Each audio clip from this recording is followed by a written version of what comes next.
हाय दोस्तों, किरण देवी टीचिंग में आप सभी का स्वागत है। आप सभी का वेलकम है। आज मैं एनसीईआरटी कक्षा 7 के ज्योग्राफी का चैप्टर दूसरा पढ़ाने जा रही हूँ। पिछले पढ़ा चुकी हूँ और कक्षा 6 की एनसीईआरटी भी पढ़ा चुकी हूँ। चलो स्टार्ट करती हूँ। स्थलमंडल अनेक प्लेटों में विभाजित है। स्थलमंडल अनेक प्लेटों में विभाजित है जिन्हें स्थल मंडलीय प्लेट कहते हैं। आपको यह जानकर आश्चर्य होगा कि प्लेट हमेशा धीमी गति से चारों तरफ घूमती रहती है। जो प्लेट है ना, जो प्लेट कहते हैं, स्थलमंडलीय प्लेट है जो हमारी पृथ्वी की, वो हमेशा धीमी गति से चारों तरफ घूमती रहती है। प्रत्येक वर्ष केवल कुछ मिलीमीटर के लगभग पृथ्वी के अंदर पिघलते हुए मेग्मा में होने पृथ्वी के अंदर पिघलते हुए मेग्मा में होने वाली गति के कारण ऐसा होता है। पृथ्वी के अंदर पिघला हुआ मेग्मा एक वृत्तीय रूप में घूमता रहता है, जैसा कि क्रियाकलाप में देखा गया। मतलब यहाँ मैं बताऊंगी, यहाँ चित्र के द्वारा बताया गया है। जो अंदर मेग्मा पिघलता रहता है ना, उस मेग्मा के कारण पृथ्वी की जो प्लेट होती है ना, वो धीरे धीरे धीमी गति में चारों तरफ घूमती रहती। पर अपन को थोड़ी ना फर्क पड़ता, वो तो धीमी धीमी में घूमती है, इसलिए कोई फर्क नहीं पड़ता। तेज घूमेगा ना तो फिर तो चले ही जाएंगे, बचेंगे नहीं। प्लेट की इस गति के कारण पृथ्वी की सतह पर परिवर्तन होता है। जो प्लेट की गति है ना, चारों तरफ घूमती है ना, इसके कारण सतह पर परिवर्तन भी होता रहता है। पृथ्वी की गति को उन बलों के आधार पर विभाजित किया गया है जिनके कारण ये गतियाँ उत्पन्न होती हैं। उन बलों के आधार पर पृथ्वी को विभाजित किया गया है। जो बल पृथ्वी के आंतरिक भाग में घटित होते हैं ये मैंने चैप्टर तीसरा पढ़ा रही हूँ मैं। दूसरा मैं पढ़ा चुकी हूँ, वो पहले पढ़ा दिया। और सबसे पहले वही वीडियो डली थी इसकी 7 की, तो आप इसी चैनल पर जाके देख लीजिए। उसमें पृथ्वी का आंतरिक भाग कैसे है, किस प्रकार चलता है, क्या करता है कार्य, वो दिया गया है। इसलिए उससे आगे का इसमें है, तो इसलिए आप जाकर देख सकते हो। पृथ्वी के आंतरिक भाग में घटित होते हैं उन्हें अंतर्जनित बल एंडोजेनिक फोर्स कहते हैं। जो आंतरिक भाग में होते हैं उन्हें अंतर्जनिक और एंडोजेनिक फोर्स कहते हैं। एवं जो बल पृथ्वी की सतह पर उत्पन्न होते हैं उन्हें बाह्यजनिक बल कहते हैं। जो पृथ्वी के आंतरिक भाग में होते हैं उन्हें अंतर्जनिक बल कहते हैं। फोर्स जो पृथ्वी के आंतरिक भाग में होते हैं उन्हें अंतर्जनित बल कहते हैं। जो पृथ्वी की ऊपरी परत पर होते हैं उन्हें बाह्यजनित बल कहते हैं। एक्सोजेनिक बल, उसे एंडोजेनिक, इसे एक्सोजेनिक बल कहते हैं।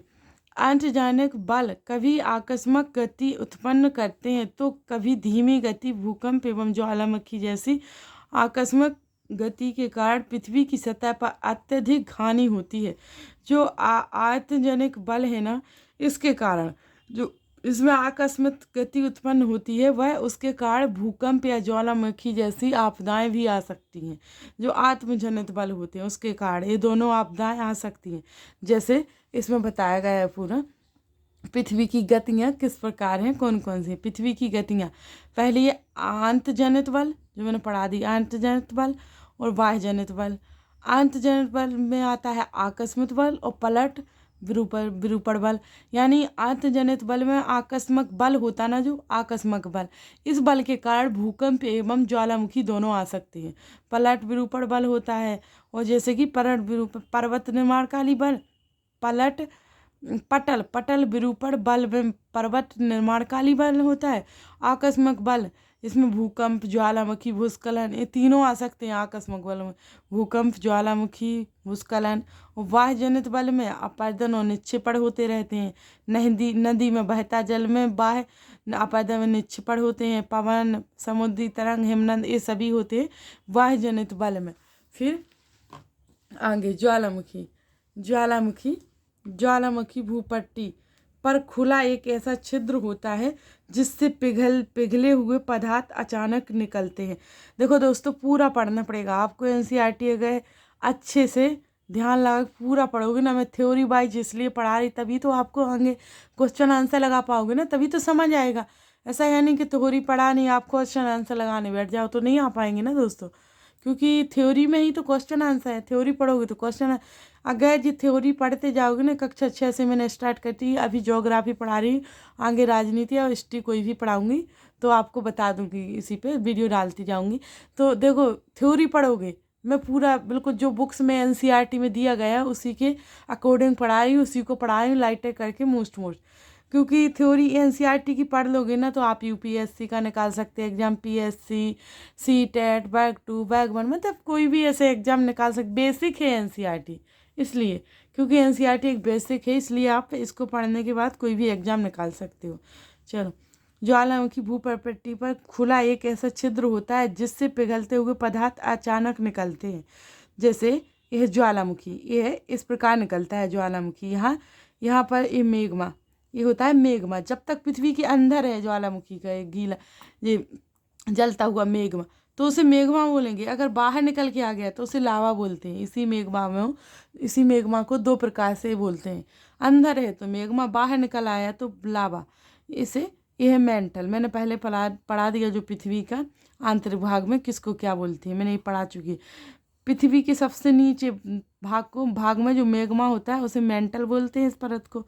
फिर ऊपर बीच वाली परत को परपट्टी बोलते हैं, फिर उसके बाद जब मेग्मा ऊपर निकलता है ना, उसको निकलते हुए मेग्मा के नीचे पहले निकलेगा, यहाँ से परपट्टी के बाहर गया तो लावा, फिर बेंट, फिर क्रेटर, फिर सबसे ऊपर जब गैसें व राख जब पूरा पिघल के ठंडा हो जाता तब बन जाता है गैसें, राख, इस सब प्रकार निकल के आता है ज्वालामुखी से।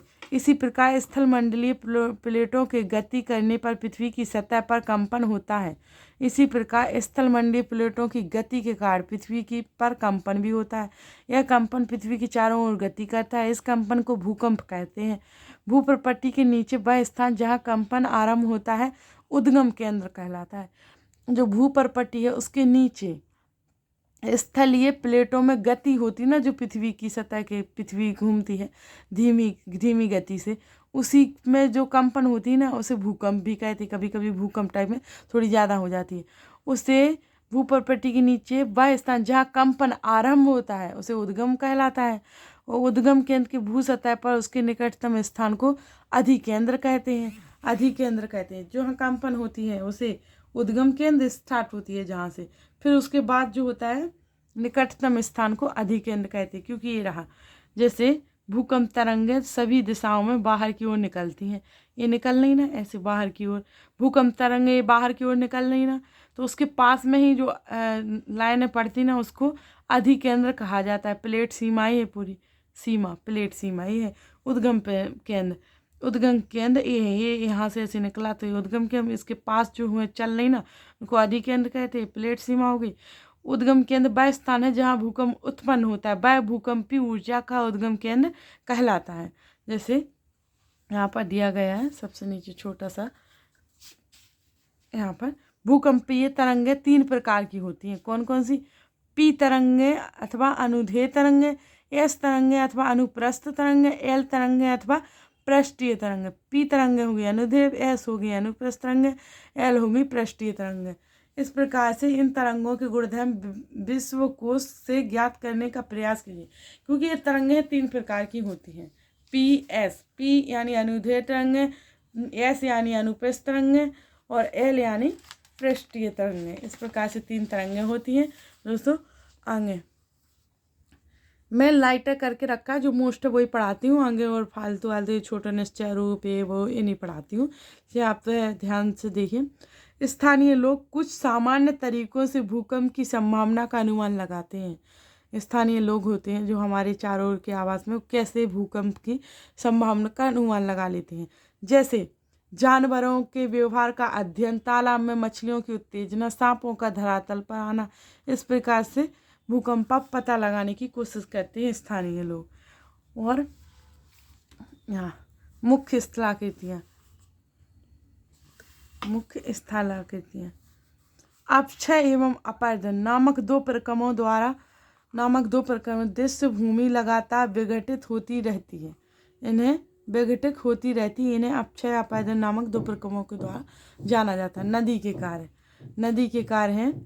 नदी के जल से दृश्य भूमि का अपर्दन होता है।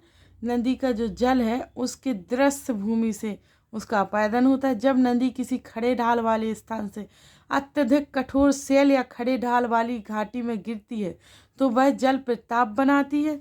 कठोर सेल ये हो गया, जल की शक्ति द्वारा कटे हुए मृदु सेल ये हो गए। ये जब वो खड़े पानी गिरती है ना, खड़ी जहाँ खड़ा पानी गिरता है ना कोई नदी, वहाँ उसको जल प्रताप कहते हैं हम लोग, उसको जल प्रताप के नाम से जाना जाता है। ये मोस्ट इम्पोर्टेंट कुछ टॉपिक दिए रहते हैं, जैसे कि ये सबसे ऊंचा जल प्रताप दक्षिण अमेरिका के वेनेजुएला का एंजल है। सबसे ऊंचा जल प्रताप दक्षिण अमेरिका के वेनेजुएला का एंजल जल प्रताप है। और अन्य जल प्रताप उत्तरी अमेरिका में कनाडा तथा संयुक्त राज्य अमेरिका की सीमा पर स्थित नियाग्रा जल प्रताप है। और इन दोनों उत्तरी एवं दक्षिणी अमेरिका है ना, इन दोनों को मिलाकर संयुक्त राज्य अमेरिका की सीमा पर स्थित है नियाग्रा जल प्रताप। और अफ्रीका में जाम्बिया एवं जिम्बाब्वे की सीमा पर स्थित विक्टोरिया जल प्रताप है। दोस्तों, मैंने महाद्वीप एवं महासागरों का पूरा मानचित्र आपको बता दिया है अच्छे से, पूरा डिटेल से, इसलिए आप पिछली वीडियो जाकर देखिए जिससे आपको ये सब समझ आएगा कहाँ है आपका दक्षिण अमेरिका, कौन सा देश कहाँ है और उस कहाँ पर ये जल प्रताप है, ये मैंने बता दिया। तो आप वहाँ जाकर देखिए, आपको अच्छे से समझ आएगा। जैसे कि ये है नियाग्रा जल प्रताप, इसको बोलते हैं, ये है नियाग्रा जल प्रताप। आगे जब नदी मैदानी क्षेत्र में प्रवेश करती है तो वह मोड़दार मार्ग पर बहने लगती है। नदी के इन्हीं बड़े मोड़ों को विसैप कहते हैं। जैसे कि ऐसे एग्जाम में आ जाते हैं, जब नदी मैदानी क्षेत्र में प्रवेश करती है वह मोड़दार मार्ग बहने लगती है। नदी के इन्हीं बड़े मोड़ों को क्या कहते हैं, तो आप बोल सकते हैं विसैप कहते हैं। फिर विसैप लूप के सिरे निकट आ जाते हैं। समय के साथ विसैप लूप नदी से कट जाते हैं और एक अलग झील बनाते हैं, जैसे चाप झील भी कहते हैं। जैसे इस प्रकार जी विसैप बाढ़ का मैदान, इस प्रकार से नदी चलने लगती है, तटबंध हो जाते हैं दोनों साइड। और इस प्रकार से विसैप के बीच में अब जो हिस्सा रहता है विसैप बन जाते हैं। और जो बीच में छूट जाती हैं नदियों को विसैप के हिस्सा छूट जाते हैं, उन्हें चाप झील कहते हैं। इस प्रकार से बाढ़ के कारण नदी के तटों के निकटवर्ती क्षेत्रों में महीन मिट्टी एवं अन्य पदार्थों का निक्षेपण करती है। ऐसी मिट्टी एवं पदार्थों को अवसाद कहते हैं। इससे समतल उपजाऊ बाढ़कृत मैदान का निर्माण होता है। जो समतल मिट्टी होती है और इस प्रकार से मिट्टी बहती है ना, इस शेप में बहती है ना, तो इससे बनती है महीन मिट्टी, निकल के इकट्ठी होती जाती है, समतल उपजाऊ बाढ़कृत मैदान का निर्माण करती है। तो उथित तटों के तटबंध कहते हैं। जैसे जो नदी है ना जो ऐसे चलती है उसको तटबंध है, उथित तटों को तटबंध कहते हैं। समुद्र तक पहुँचते पहुँचते नदी का प्रवाह धीमा हो जाता है तथा नदी अनेक धाराओं में विभाजित भी हो जाती है। जैसे कि हाँ आगे पढ़ते हैं, हो जाती जिनको वितरिका कहा जाता है।